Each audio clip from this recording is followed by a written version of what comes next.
Au repas de famille, la carte de ma fille de 6 ans disait « L'enfant bâtarde ». C'est la vérité, a ricané mon frère. Ma petite Céleste l'a lu à voix haute, son petit visage se décomposant. Je n'ai pas hurlé. J'ai fait ceci. 1 heure plus tard, mon frère marcelait au téléphone parce que la pièce la plus précieuse de notre héritage familial avait disparu, et il venait de comprendre que sa fortune aussi. Bonjour à tous, et merci de me rejoindre pour cette histoire, une histoire qui me pèse encore sur le cœur. Avant de plonger dans les détails de cette journée qui a tout changé, j'aimerais savoir d'où vous m'écoutez. Dites-moi dans les commentaires de quelle ville ou de quel pays vous êtes, et quelle heure il est chez vous en ce moment. C'est toujours incroyable de voir jusqu'où nos histoires peuvent voyager. Tout a commencé par une invitation. Un carton couleur crème, si épais qu'il semblait peser 1 tonne dans ma main. Les lettres dorées, gravées en relief, scintillaient sous la lumière de mon entrée. Vous êtes conviés à célébrer le 40e anniversaire d'Armand au domaine de la Roseraie. Un souffle court s'est échappé de mes lèvres. Le domaine de la Roseraie. Pas simplement une adresse, mais le théâtre de toute mon enfance. Un lieu où chaque pierre, chaque pétale de rose était imprégné de souvenirs. Certains étaient éclatants, comme les rires partagés avec mon frère dans le labyrinthe de buis, d'autres, plus sombres et tenaces, comme les silences pesants des derniers dîners de famille avant la mort de nos parents. Je suis restée figée, le carton à la main, tandis que le passé et le présent s'entrechoquaient en moi. Mon mari, Mathieu, m'a trouvé ainsi en rentrant, le regard perdu dans le vague. Il a vu l'invitation et une ombre est passée sur son visage. « Apolline, tu sais que tu n'es pas obligée », a-t-il dit de sa voix calme et posée qui m'apaisait toujours. Il était au courant de tout. Des années de tension, des pics acides de mon frère Armand, et surtout, de sa femme, Béatrice. Il savait à quel point notre petite famille, la nôtre, était une anomalie à leurs yeux.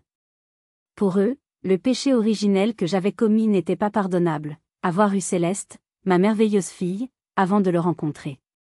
Et peu importait que Mathieu l'ait adoptée légalement, qu'il l'aime d'un amour paternel féroce et inconditionnel, pour le clan d'Armand, elle resterait à jamais une pièce rapportée, une note discordante dans la partition parfaite de leur lignée.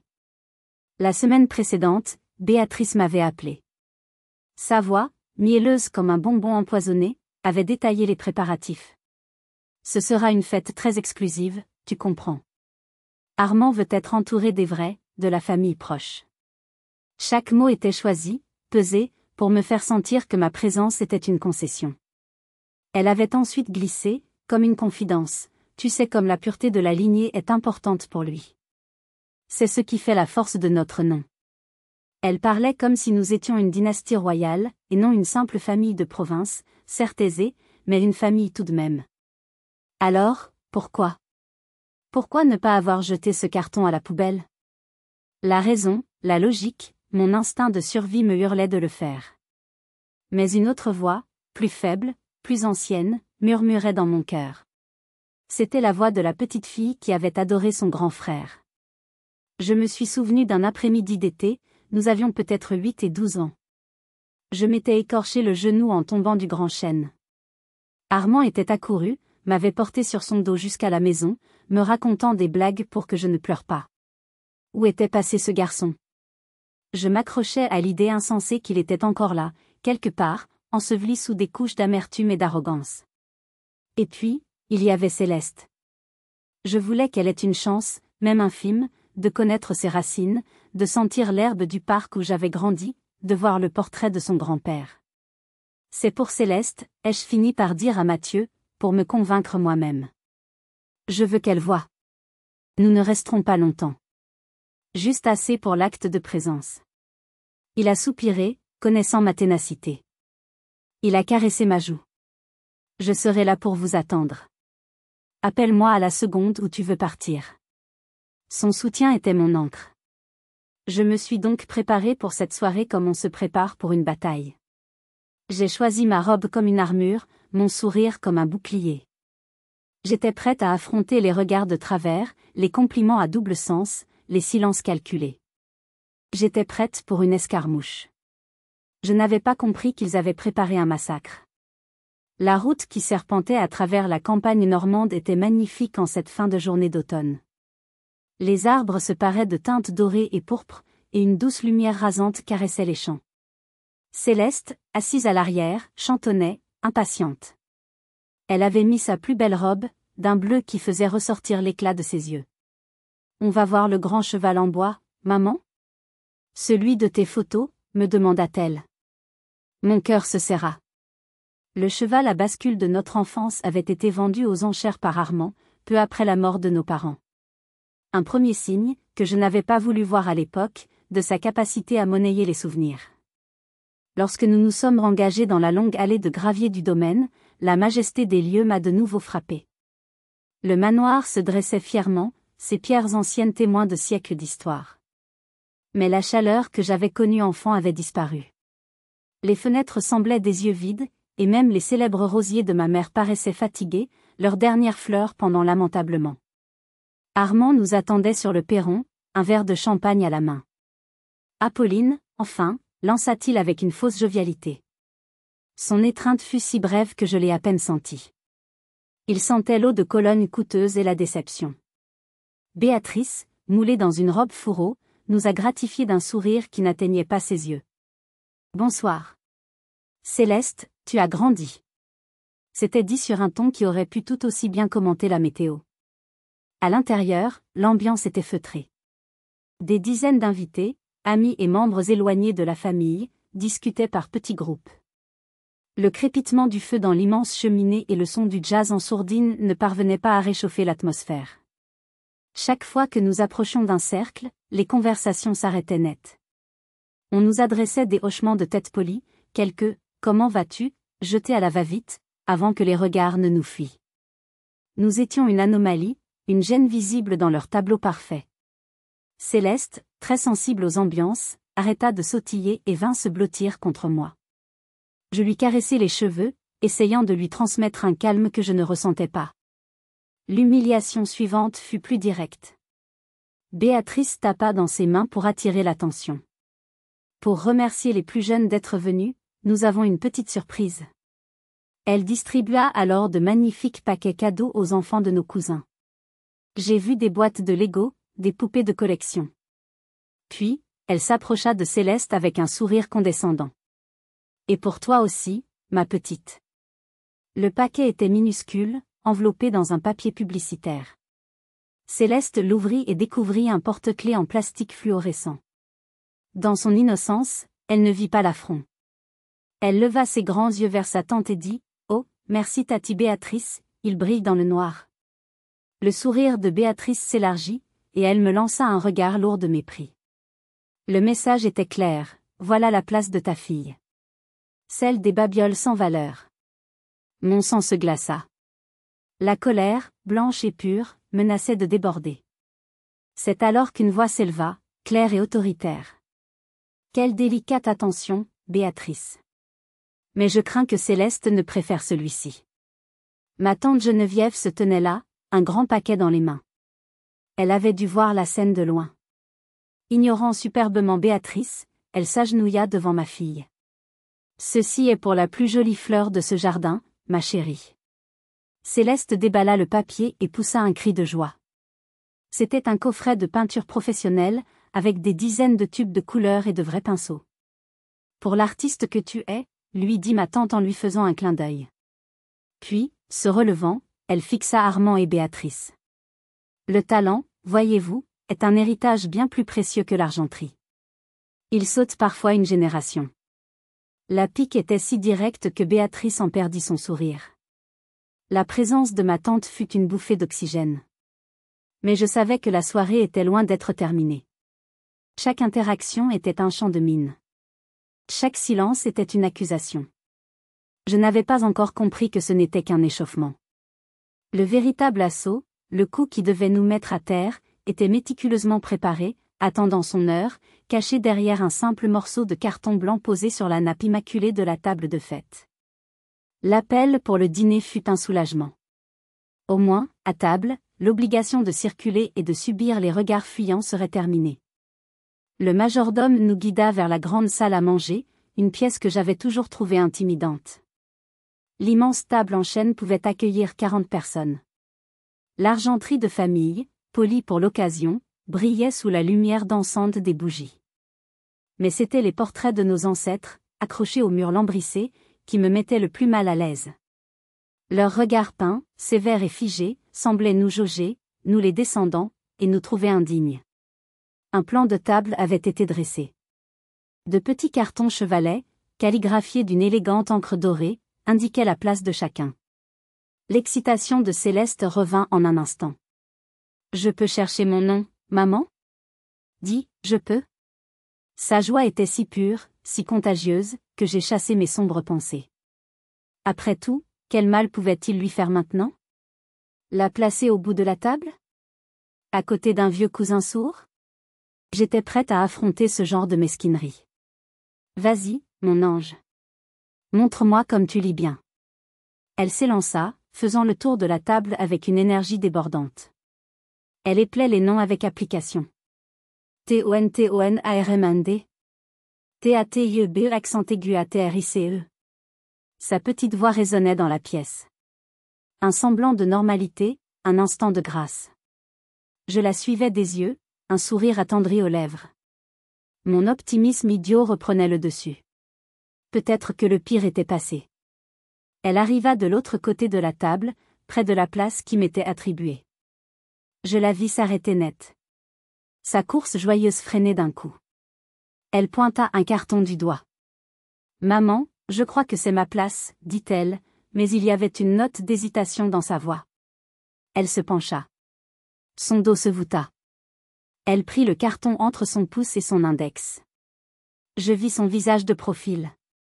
Son front se plissa. La joie s'était envolée, remplacée par une concentration intense, puis par une confusion palpable. Je sentis un froid m'envahir. Le brouhaha des conversations autour de moi s'estompa. Mon attention tout entière était rivée sur ma fille. Que se passait-il? Pourquoi ce silence? Céleste se retourna lentement vers moi. Ses yeux, habituellement si vifs, étaient remplis d'une interrogation douloureuse. Elle tenait le carton devant elle, comme une pièce à conviction. Puis, comme pour me demander de l'aide, pour que je lui confirme qu'elle avait mal lu, elle commença à épeler les mots à voix haute. Sa voix enfantine, normalement si pleine de vie, était maintenant petite et fragile. Elle transperça le silence qui, comme par contagion, s'était abattu sur toute la salle à manger. Elle, apostrophe. ENFANT. Elle marqua une pause, comme si elle butait sur le mot suivant. B. A, accent circonflexe. TARDE. Elle assembla les syllabes, le son sortant de sa bouche comme un poison qu'elle ne reconnaissait pas, l'enfant, bâtarde. Elle leva les yeux vers moi, son visage une incarnation de la pure incompréhension. Et elle posa la question qui fit voler en éclats le peu de force qui me restait. Maman, ça veut dire quoi, bâtarde? Pourquoi ils ont écrit ça à la place de mon nom? Le temps s'est suspendu. Le monde est devenu silencieux. Je n'entendais plus que le battement frénétique de mon propre cœur. J'ai vu, comme au ralenti, le visage horrifié de tante Geneviève. J'ai vu d'autres invités baisser les yeux, soudainement fascinés par le contenu de leur assiette vide. Personne ne bougeait. Personne ne disait rien. C'était la conspiration du silence, la complicité des lâches. Et au milieu de ce silence assourdissant, je voyais le visage de mon enfant se décomposer. L'incompréhension laissait place à la douleur, une douleur terrible, celle de l'humiliation publique, celle de la cruauté gratuite. Une larme, une seule, perla de son œil et traça un sillon sur sa joue rose. Une rage volcanique monta en moi. Une envie de hurler, de tout renverser. Mais mon regard a balayé la table et s'est posé sur mon frère. Il me fixait. Sans honte. Sans remords. Avec un air de défi. Et à ses côtés, Béatrice essayait de cacher un minuscule sourire de satisfaction. Ils l'avaient. Leur moment. Leur victoire. Ils attendaient ma réaction, mes cris, mes larmes. Ils attendaient que je leur donne le spectacle qu'ils avaient orchestré. Et c'est là, dans l'abîme de ma douleur, que j'ai trouvé une force insoupçonnée. La force de leur refuser ce plaisir. La haine peut être un feu qui vous dévore. Mais elle peut aussi être un bloc de glace qui vous solidifie, qui vous donne une clarté redoutable. Ce soir-là, c'est la glace qui a gagné. La douleur brûlante dans ma poitrine s'est cristallisée en une résolution froide et tranchante. Mon univers s'est rétréci. Il n'y avait plus les invités, plus la salle à manger, plus les portraits accusateurs. Il n'y avait que ma fille à protéger, et 2 monstres à punir. J'ai ignoré la question de Céleste. Lui expliquer la laideur du monde pouvait attendre. D'abord, il fallait la sortir de l'arène. J'ai avancé vers elle, chaque pas contrôlé, mes talons claquant sur le parquet comme un métronome funèbre. J'ai dépassé des visages pétrifiés, des regards pleins d'une pitié inutile. Je me suis agenouillée devant Céleste, créant une barrière avec mon corps pour la protéger des yeux curieux. Ce n'est rien, mon trésor. C'est une blague stupide, écrite par des gens stupides, ai-je murmuré, ma voix si calme qu'elle m'a surprise moi-même. J'ai pris son visage en coupe et j'ai essuyé sa larme avec mon pouce. Tu as raison, cet endroit n'est pas pour nous. On rentre à la maison, d'accord? On va se mettre sous un plaid et regarder un dessin animé. Elle a hoché la tête, trop choquée pour parler. J'ai délicatement pris le carton infâme de ses mains. Le papier était encore chaud de sa paume. Je l'ai plié en 2, puis en 4, le bruit sec du pliage résonnant dans le silence. Puis, je me suis relevée. Tenant fermement la main de ma fille, j'ai commencé la plus longue marche de ma vie. Non pas vers la sortie, mais vers l'autre bout de la table. Vers le trône où siégeait mon frère. Le silence était total. On aurait pu entendre une épingle tomber. Tous les convives étaient suspendus à mes gestes. Je me suis arrêtée juste derrière Armand. Il est resté de marbre, le regard fixé sur son assiette. J'ai tendu le bras et j'ai posé le petit carré de carton plié à côté de son verre en cristal. Je crois que tu as perdu ça, ai-je dit. Ma voix n'a pas tremblé. Il a été obligé de lever la tête. Ses yeux ont rencontré les miens. J'y ai lu de l'arrogance, du défi, et peut-être une pointe d'incertitude face à mon calme inattendu. Il a jeté un regard dédaigneux au carton. Et puis, il a ricané. Ce ne fut pas un rire franc, mais un son rauque, sorti du fond de sa gorge, plein d'un mépris infini. Mais c'est la vérité, a-t-il lâché, comme une évidence. Comme pour enfoncer le clou, Béatrice a posé sa main manucurée sur son bras. Franchement, Apolline, tu fais toujours tout un drame, a-t-elle susurré avec une fausse compassion. Nous pensions qu'il valait mieux que les choses soient claires. Par souci d'honnêteté. L'honnêteté. Ils osaient prononcer ce mot. Leurs paroles n'ont pas atteint leur cible.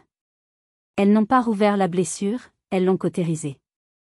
En cet instant, tout lien affectif, tout souvenir heureux de notre enfance s'est évaporé, réduit en cendres par le feu de leur haine.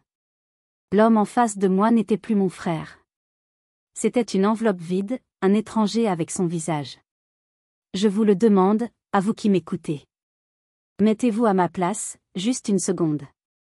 Face à cette cruauté, face à votre enfant en larmes, qu'auriez-vous fait? Auriez-vous crié? Auriez-vous pleuré? Dites-le moi dans les commentaires. Je veux savoir comment vous auriez réagi. Moi, j'ai souri. Un sourire triste, las. J'ai hoché la tête lentement, en les regardant droit dans les yeux. C'était un accord. Très bien. Vous voulez de la clarté. Vous allez en avoir. Il pensait avoir gagné. Il venait d'assister à une humiliation publique. Mais ils n'avaient pas compris. Ce n'était pas moi qu'ils avaient humilié. C'était eux-mêmes. Ils venaient de me donner l'autorisation morale de faire ce que j'aurais dû faire depuis des années, les rayer de ma vie. Et de la leur. De manière bien plus spectaculaire qu'ils ne l'avaient jamais imaginé. Allons-y, mon ange. J'ai serré la main de Céleste et nous avons tourné le dos à la table du déshonneur. Notre départ a eu l'effet d'une détonation silencieuse. Personne n'a osé dire un mot. En passant la porte de la salle à manger, j'ai croisé le regard de tante Geneviève. Il était plein de larmes, mais aussi de fierté. Elle m'a fait un imperceptible signe de tête, un encouragement qui m'a donné la force de continuer. Le grand hall d'entrée était notre chemin vers la liberté, mais avant de franchir la porte, mon regard a été attiré par la lumière tamisée provenant du bureau de mon père. La porte était entr'ouverte. À l'intérieur, sur la grande table en acajou où il signait autrefois ses contrats, trônait la pile de cadeaux d'anniversaire. Et au sommet, bien en évidence, la boîte rectangulaire en velours bleu que j'avais apportée. Cette boîte contenait bien plus qu'une montre. Elle contenait l'âme de notre famille. La Patek Philippe de notre grand-père. Un objet d'une valeur inestimable, non seulement financière, mais surtout symbolique. Elle représentait la passation, la continuité, la responsabilité. La clause du testament de mon père résonnait dans ma tête, à ma fille Apolline, qui la remettra à son frère Armand le jour de ses 40 ans, si elle le juge digne de porter les valeurs de notre nom. Digne. Le mot était une insulte, une blague cruelle face à la scène que je venais de vivre. L'homme qui avait délibérément brisé le cœur de sa nièce de 6 ans pour une obscure raison était-il digne? La question ne se posait même pas. Mon plan initial, si naïf, si plein d'espoir, me revenait en mémoire. J'avais imaginé ce moment. J'aurais fait un petit discours, parlant de réconciliation, de futur. J'aurais ouvert la boîte et lui aurais passé la montre au poignet, comme un pacte de paix. Quelle idiote j'avais été. On ne fait pas la paix avec des tyrans. J'ai lâché la main de Céleste une seconde. Attends-moi là, mon trésor. Je suis entré dans le bureau. L'odeur était la même. Un mélange de cuir, de cire et le lointain parfum de tabac à pipe de mon père, imprégné dans les livres. Sur le bureau, une photo de nous deux, le jour de ma remise de diplôme. Il me serrait dans ses bras, l'air si fier. Cette pensée m'a donné la force finale. Mes doigts se sont refermés sur la boîte en velours. Elle était froide et lourde. Je l'ai ouverte. La montre reposait sur un coussin de soie. Le cadran en or, simple et élégant. Le bracelet en cuir, patiné par le temps. Elle était le témoin silencieux de l'histoire de notre famille. Une histoire de labeur, d'honneur. Des valeurs qu'Armand venait de piétiner. J'ai refermé la boîte avec un claquement sec. J'ai serré l'objet contre ma poitrine, dissimulé par mon sac à main. C'était ma décision. J'étais l'exécutrice de la volonté de mon père, et mon jugement était sans appel, Armand était indigne. En sortant du bureau, j'ai retrouvé Céleste qui m'attendait sagement, et tante Geneviève qui nous avait rejointes. Elle n'a pas dit un mot. Ses yeux sont allés de mon visage à la forme rectangulaire que je tenais, et elle a compris. Une lueur d'approbation a brillé dans son regard. Ton père aurait été fier de toi ce soir. Pas de lui, a-t-elle simplement murmuré en m'aidant à enfiler mon manteau. Son approbation était tout ce qui comptait.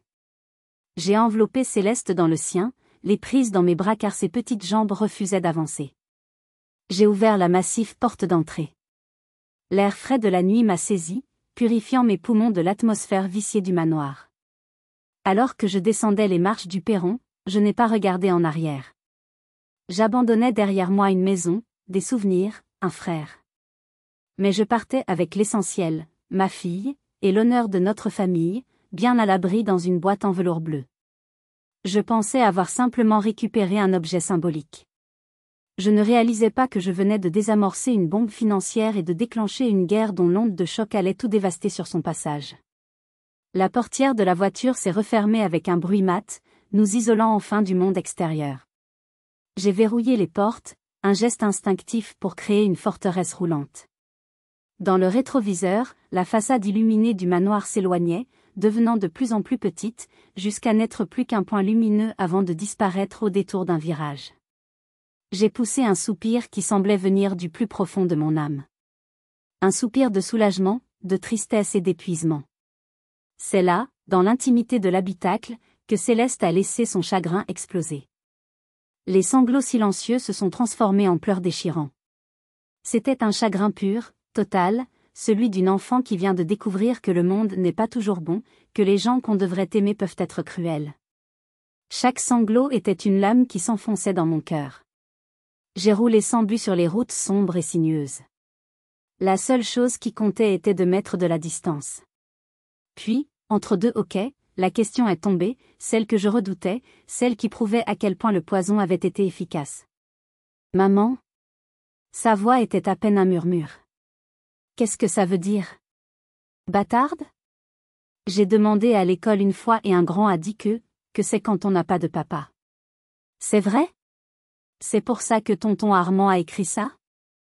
La brutalité de la question m'a coupé le souffle. J'ai senti une vague de nausée monter en moi. Mon premier réflexe a été de nier, de mentir, de la protéger. Mais je savais que je lui devais la vérité, une vérité adaptée à son âge, mais une vérité tout de même. J'ai garé la voiture sur le bas-côté, dans le halo d'un vieux lampadaire. J'ai coupé le moteur et la nuit nous a enveloppés. Je me suis retourné vers elle. Dans la faible lumière, je voyais son visage baigné de larmes, ses yeux fixés sur moi, attendant une réponse qui pourrait soit la briser, soit la guérir. Je l'ai détachée et je l'ai fait passer sur le siège avant, sur mes genoux. Je l'ai enveloppée dans mes bras. Chut, mon trésor. Respire. Maman va tout expliquer, lui ai-je dit en berçant doucement son petit corps. Écoute-moi très attentivement, Céleste. Ce mot, c'est le mot le plus laid et le plus stupide de tout le dictionnaire. Et il est complètement faux. Tu as un papa. Tu as le meilleur des papas. Mathieu, c'est ton papa. Un papa, ce n'est pas forcément la personne qui aide à fabriquer un bébé. Un vrai papa, c'est celui qui est là pour te lire des histoires, pour soigner tes bobos, pour te faire des câlins quand tu as peur, pour te porter sur ses épaules. C'est celui qui t'aime chaque jour. Et c'est exactement ce que fait papa, n'est-ce pas? Elle a hoché la tête, un peu rassurée. Parfois, ai-je continué, choisissant mes mots avec un soin infini, les gens sont malheureux. Ils ont de la colère et de la tristesse à l'intérieur d'eux, comme un gros nuage noir. Et comme ils n'arrivent pas à faire partir ce nuage, ils essaient de le donner aux autres, en disant des mots méchants. C'est ce que tonton Armand a fait. Il a utilisé un mollet pour essayer de te donner un peu de son nuage noir, parce qu'il n'est pas heureux. Mais est-ce que ça change qui tu es? Elle a secoué la tête. Non, bien sûr que non. Ça ne change rien. Tu es toujours ma Céleste. Ma petite artiste, ma grande rêveuse, la fille la plus courageuse que je connaisse. Ce mot, il ne parle pas de toi. Il parle de lui. Il montre juste à quel point son cœur est triste et vide. Alors on va faire une promesse, toi et moi. On va prendre ce mot très laid, et on va le jeter par la fenêtre de la voiture, et on ne le laissera plus jamais revenir nous embêter. D'accord? Elle m'a regardé, ses yeux brillants de larmes mais avec une nouvelle lueur de compréhension. D'accord, maman. Nous sommes restés là un long moment, enlacés. Je lui ai raconté des histoires de mon enfance, les gentilles, pour remplacer les mauvais souvenirs de la soirée. J'ai senti son corps se détendre, sa respiration redevenir régulière. Pendant ce temps, mon téléphone, posé sur le tableau de bord, restait désespérément muet. Le silence était presque plus angoissant qu'une dispute. Je savais ce que cela signifiait. La fête battait encore son plein. Ils n'avaient pas encore réalisé. Ils n'avaient pas encore découvert que la pièce maîtresse de leur plan venait de s'évanouir dans la nuit. Le retour à la maison s'est fait dans une sorte de brouillard. J'ai porté Céleste, qui s'était endormie dans la voiture, jusqu'à sa chambre. En la déposant dans son lit, en la bordant sous sa couette à motif de licorne, j'ai été frappé par le contraste violent entre la brutalité de la soirée et la douceur de son univers. Ici, dans cette chambre, le monde était encore magique et bienveillant. Mon rôle, ma mission sacrée, était de préserver cette magie aussi longtemps que possible. Une fureur froide et déterminée s'est installée en moi. Ce n'était plus de la colère, c'était une résolution. Je suis descendu dans la cuisine. La maison était silencieuse.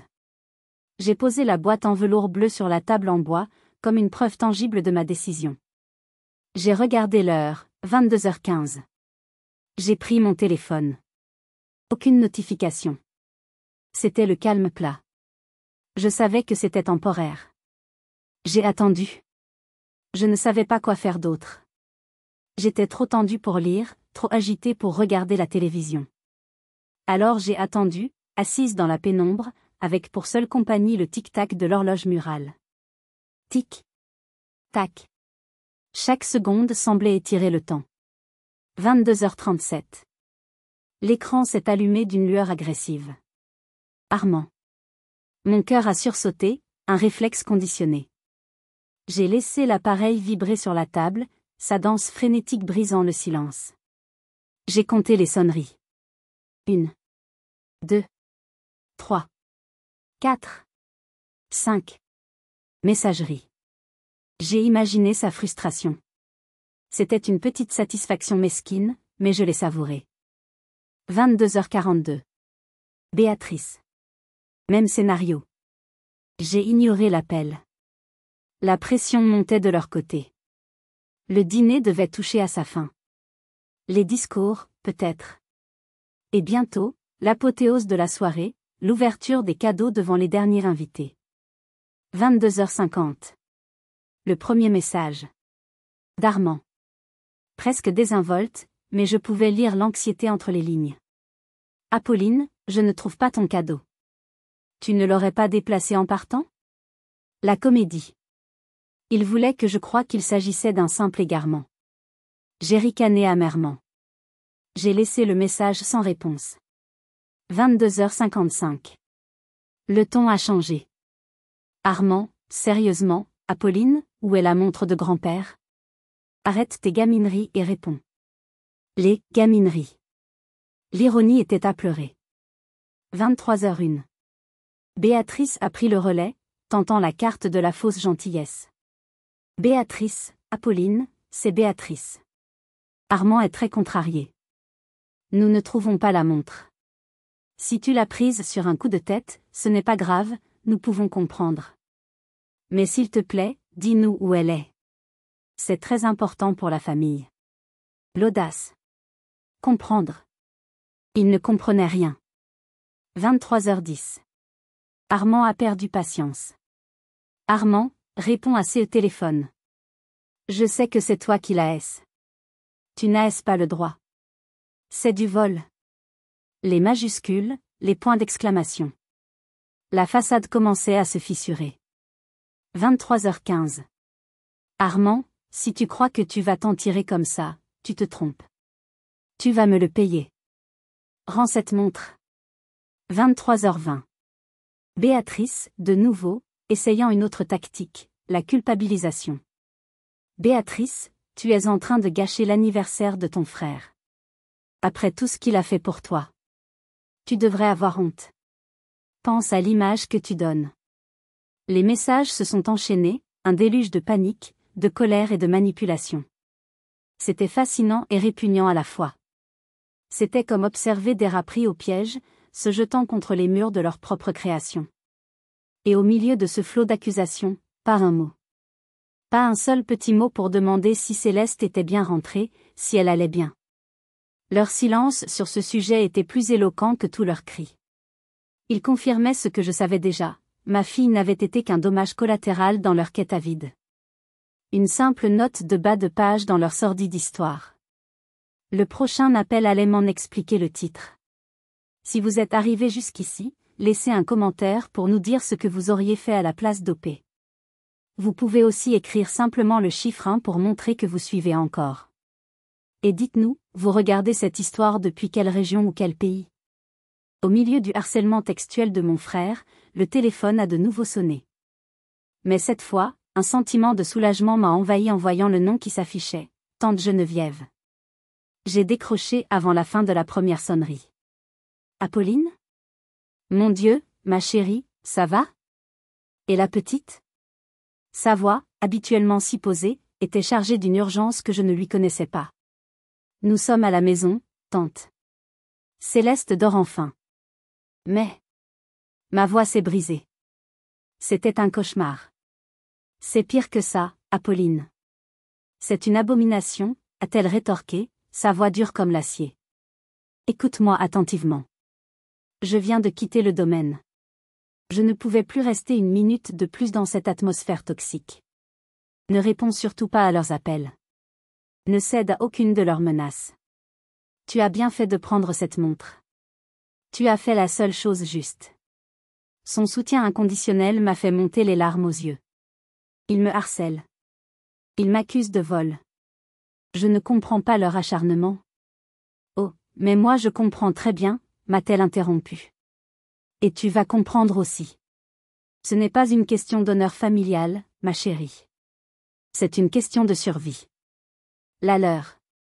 Un frisson désagréable m'a parcouru l'échine. Que veux-tu dire? Ton frère, a-t-elle commencé, et j'ai senti toute l'amertume dans sa voix, n'est plus l'homme que nous avons connu. L'entreprise qu'il a reprise après ton père est au bord de la faillite. Il a fait des placements désastreux, des investissements risqués pour essayer de jouer dans la cour des grands. Résultat, il est endetté jusqu'au cou. Je l'ai appris par mon notaire, qui est aussi le sien. Le domaine est déjà hypothéqué une première fois. Il doit de l'argent à des gens, disons, à qui il vaut mieux ne pas devoir d'argent. Il est aux abois, Apolline. Complètement ruiné. La nouvelle m'a frappé comme un coup de poing en pleine poitrine. Armand, si fier, si condescendant, qui me regardait de haut avec mes choix de vie, modestes. Ruiné. J'aurais dû ressentir une certaine satisfaction, mais je ne ressentais qu'un vide immense. La montre. Ai-je soufflé? La montre était sa seule porte de sortie, a confirmé ma tante. Il a trouvé un collectionneur, un Suisse, prêt à payer une fortune pour l'acquérir. Il m'a parlé de 200 000 €, peut-être plus. Il avait déjà prévu la vente pour la semaine prochaine. C'était sa bouée de sauvetage. 200 000 €. La somme était astronomique. Et soudain, la cruauté de la soirée a pris un sens nouveau, encore plus monstrueux.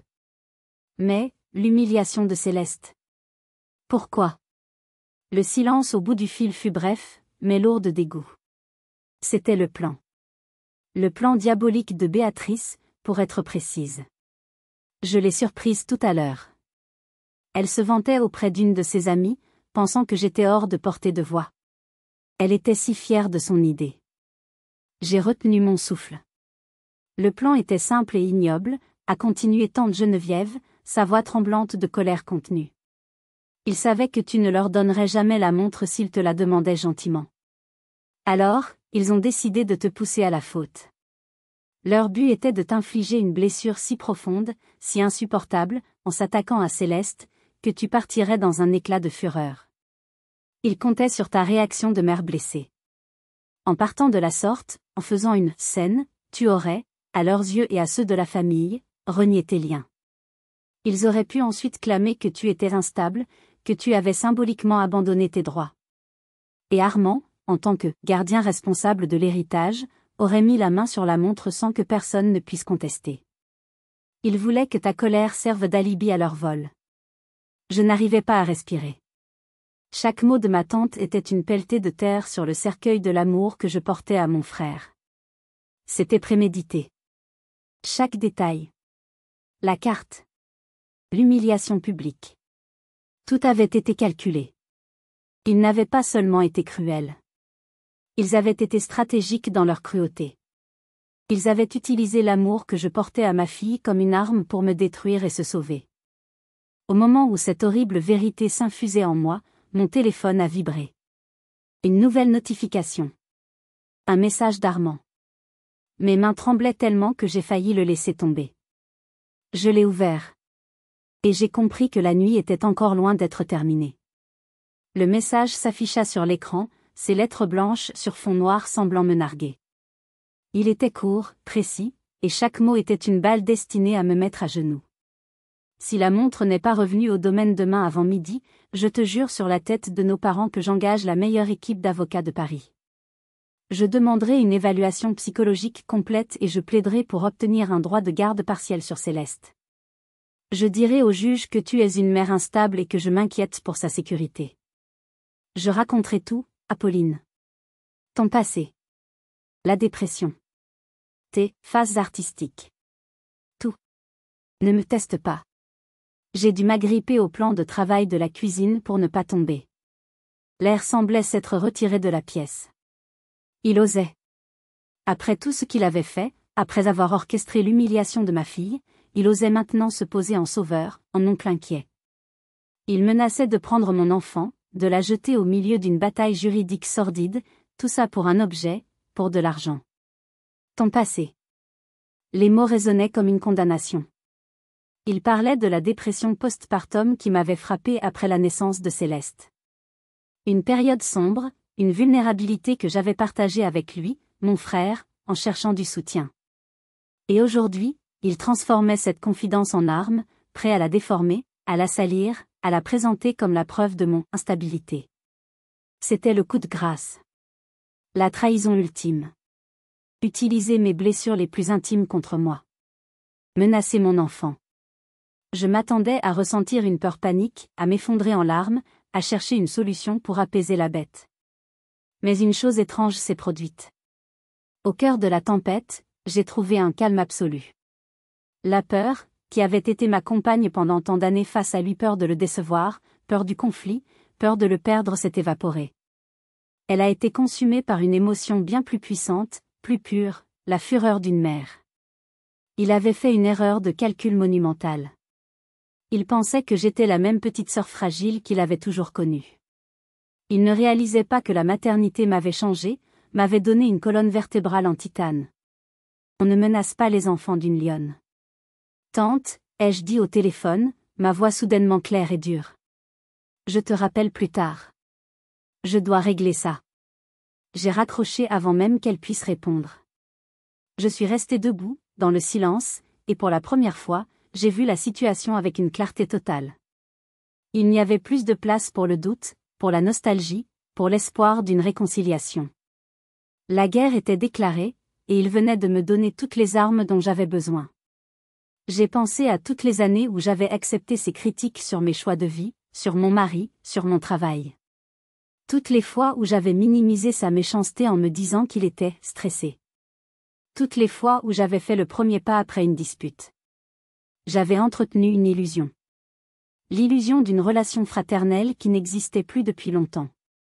Ce soir, il n'avait pas seulement brisé mon cœur, il m'avait ouvert les yeux. Il pensait que sa menace allait me faire plier. Il pensait que j'allais courir lui rapporter son précieux jouet, la queue entre les jambes. Il ne pouvait pas avoir plus tort. Il ne s'agissait plus de se défendre. Il s'agissait de contre-attaquer. J'ai pris mon téléphone. Mes doigts étaient parfaitement stables. J'allais lui écrire. Non pas une supplique, non pas une négociation. J'allais lui écrire l'épitaphe de notre relation. J'ai créé un nouveau groupe de discussion. J'y ai ajouté Armand et Béatrice. Puis j'ai ajouté tante Geneviève. Elle serait mon témoin. Mon alibi moral. Je voulais qu'il y ait une trace, une preuve irréfutable de ce qui allait être dit. Mon cœur ne battait plus la chamade. Il était lent, régulier, comme le tambour d'une armée en marche. J'ai commencé à taper, chaque mot choisi avec le soin d'un démineur. Armand, Béatrice. Ceci est la toute dernière communication que vous recevrez de moi. Lisez-la attentivement. Commençons par la montre de grand-père. Elle n'est plus votre problème. Le testament de notre père, que vous semblez avoir oublié, stipulait qu'elle devait être remise à un héritier digne. Vos actions de ce soir, qui, je le sais maintenant grâce à tante Geneviève, étaient un complot prémédité pour me voler et financer votre train de vie, ont prouvé de manière définitive et abjecte que vous n'êtes digne de rien. Ni de cet héritage, ni de notre nom, ni même du simple respect humain. Par conséquent, en tant que légataire légitime de cet objet, j'ai pris ma décision. La montre restera en ma possession. Elle sera conservée en lieu sûr jusqu'à la majorité de sa véritable héritière, ma fille, Céleste. Elle reviendra à une personne qui, je n'en doute pas, comprendra la signification des mots honneur, amour et décence. Des concepts qui vous sont devenus totalement étrangers. Passons maintenant à tes menaces, Armand. Tes menaces pathétiques et désespérées. Laisse-moi être d'une clarté absolue. Ce message, ainsi que l'intégralité de vos appels et de vos SMS de harcèlement de ce soir, ont été sauvegardés, archivés, et une copie a été transmise à mon avocat à l'instant. Tante Geneviève, qui lit ceci, peut également en témoigner. La moindre tentative de votre part d'entamer une procédure judiciaire ridicule contre moi, la moindre tentative de vous approcher de ma fille ou de son école, sera immédiatement contrée par le dépôt d'une plainte pour harcèlement, intimidation et tentative d'extorsion. Votre plan sordide et vos dettes seront alors exposés sur la place publique. Je me battrai contre vous avec une énergie que vous ne soupçonnez même pas, et je gagnerai. Parce que contrairement à vous, je ne me bats pas pour de l'argent. Je me bats pour mon enfant. Vous vouliez de la clarté. La voici. Le lien qui nous unissait est rompu. La famille que j'ai connue, l'amour que j'ai eu pour toi, Armand, sont morts ce soir. Vous les avez tués avec votre cupidité et votre haine. Ma seule et unique famille, désormais, est celle que je me suis construite. Un foyer basé sur l'amour véritable, pas sur les apparences, sur le respect mutuel, pas sur la manipulation. N'essayez plus jamais de nous contacter. Ni par téléphone, ni par mail, ni par personne interposée. Pour Céleste et pour moi, vous n'existez plus. Adieu. J'ai relu une dernière fois. C'était parfait. Froid, factuel, et sans appel. J'ai appuyé sur « Envoyer ». La confirmation de lecture est apparue pour les 3 destinataires en quelques secondes. J'ai imaginé leur stupeur, leur rage impuissante. Je n'ai pas attendu de réponse. Je n'en voulais pas. J'ai ouvert mes contacts. J'ai trouvé le nom « Armand ». J'ai appuyé sur « Bloquer ce contact ». La question de confirmation est apparue. Êtes-vous sûr, de vouloir bloquer ce contact? Un sourire triste s'est dessiné sur mes lèvres. Oh oui, ai-je murmuré à mon téléphone. Plus que sûr. J'ai cliqué. Puis j'ai fait la même chose pour Béatrice. C'était fini. D'un simple geste du pouce, des décennies de relations toxiques, d'espoirs déçus et de blessures venaient d'être effacés de mon présent et de mon futur. Un poids énorme, un poids que je portais sans même m'en rendre compte depuis des années, s'est envolé de mes épaules. Le silence dans ma cuisine n'avait jamais été aussi doux. Après avoir envoyé ce dernier message, je suis monté à l'étage, mais pas plus léger qu'il ne l'avait été depuis une éternité. Je suis entré dans la chambre de Céleste. La seule lumière provenait de sa veilleuse, qui projetait un balai silencieux d'étoiles et de lune sur le plafond. Elle dormait paisiblement, sa respiration régulière et profonde. Son visage, dans le sommeil, était dénué de toute la tristesse de la soirée. Elle avait déjà voyagé loin, au pays des rêves où les oncles ne sont pas des monstres et où les cartons portent simplement votre nom. Je me suis assise sur le bord de son lit et j'ai repoussé une mèche de cheveux de son front. En la regardant, si innocente, si parfaite, j'ai compris la véritable signification de ce qui venait de se passer. Ce n'était pas une vengeance. Ce n'était pas une victoire sur mon frère. C'était un acte de protection. L'acte le plus fondamental d'une mère. J'avais construit un mur, non pas par haine pour ceux que je laissais dehors, mais par amour pour celles que je gardais à l'intérieur. Je lui devais un environnement où elle pourrait grandir sans avoir à douter de sa valeur, sans avoir à subir la toxicité des frustrations des autres. J'ai pensé à la boîte en velours bleu, en bas, sur la table. Elle n'était plus un vestige d'un passé douloureux. Elle était devenue une promesse. La promesse d'un avenir différent. Un jour, quand Céleste serait assez grande, je lui offrirai cette montre. Et je lui raconterai l'histoire de cette nuit. Non pas pour lui transmettre de la rancœur, mais pour lui enseigner une leçon essentielle. La leçon que la famille n'est pas une obligation, mais un choix. Que les liens du sang ne vous donnent aucun droit sur le cœur ou l'âme de quelqu'un. Que la vraie famille, ce sont les gens qui vous élèvent, qui vous soutiennent, qui vous aiment sans condition. La famille, ce n'est pas le nom que l'on porte, mais les bras qui vous serrent quand vous tombez. Ma famille, c'était Mathieu, qui m'aimait et aimait ma fille comme si elle était la sienne. Ma famille, c'était tante Geneviève, dont la loyauté et l'amour avaient traversé toutes les tempêtes. Ma famille, c'était ce petit être qui dormait devant moi.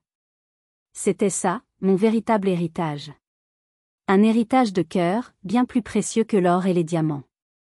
Cette nuit-là, j'ai compris que parfois, le geste le plus courageux et le plus aimant que l'on puisse faire est de partir. De fermer une porte, non pas pour emprisonner les autres, mais pour se libérer soi-même. Je vous remercie de m'avoir accompagné jusqu'au bout de cette histoire. Elle était difficile à raconter, mais nécessaire. Peut-être qu'elle résonne en vous. Avez-vous déjà été confronté à une situation où vous avez dû redéfinir ce que le mot « famille » signifiait pour vous? Avez-vous dû faire un choix difficile pour protéger votre paix intérieure et celle de vos enfants? Partagez votre expérience et votre force dans les commentaires. Savoir que nous ne sommes pas seuls dans nos batailles est un cadeau précieux. Si mon histoire vous a touché, n'oubliez pas de laisser un like pour me le faire savoir, et de vous abonner pour ne pas manquer les prochaines. Prenez grand soin de vous et de ceux qui constituent votre véritable famille.